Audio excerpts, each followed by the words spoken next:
पंढरपूरच्या विठुरायाचं चरणस्पर्श दर्शन आजपासून पुढचे 1.5 महिने भाविकांसाठी बंद असेल।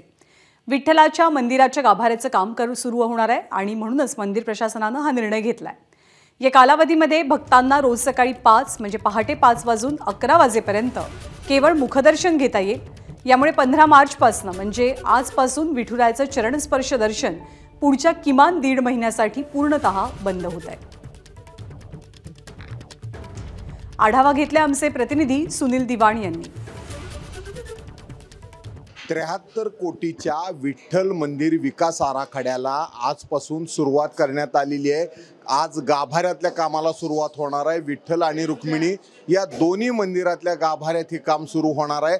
आज आणि उद्या हे चांदी काढायचं काम सुरू असणार आहे। हे मंदिराच्या दारावर जी लावलेली पुरातन चांदी आहे, जे पूर्वीचे जे देणगीदार होते 100, 150, 200, 300 वर्षाखाली किंवा त्याच्या आधीचे, ही लावलेली सर्व नक्षीदार चांदी पहिल्यांदा आज उद्या म्हणजे 15 ते 17 2 दिवस हे चांदी काढायचं काम सुरू होणार आहे। पूर्ण मंदिराच्या गाभाऱ्यात बसवलेले ग्रानाइट असतील, मार्बल असतील, हे हटवले जाणार आहेत आणि यामुळे विठ्ठलाच्या मूर्तीला इजा होऊ नये म्हणून या विठ्ठल मूर्तीवर एक अनब्रेकेबल काचेची पेटी असणार आहे।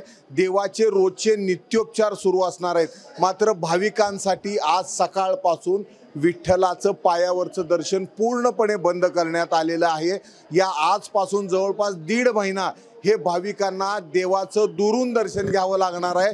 या इथं जी मुखदर्शन रांग आहे, या मुखदर्शन रांगेत भाविक आलेले आहेत आणि सकाळी 6 ते सकाळी 11 असे 5 तास फक्त या भाविकांना या पद्धतीनं दुरून विठ्ठलाचं दर्शन घ्यावं लागणार आहे। हे सर्व काम करताना विठुरायाचे सर्व पावित्र्य जपलं जावं याची खबरदारी मंदिर समिती घेत आहे आणि त्यामुळे जिल्हाधिकाऱ्यांनी या संपूर्ण कामासाठी एक समिती नेमलेली आहे आणि या समितीच्या नेतृत्वाखाली हे संपूर्ण काम केलं जाणार आहे।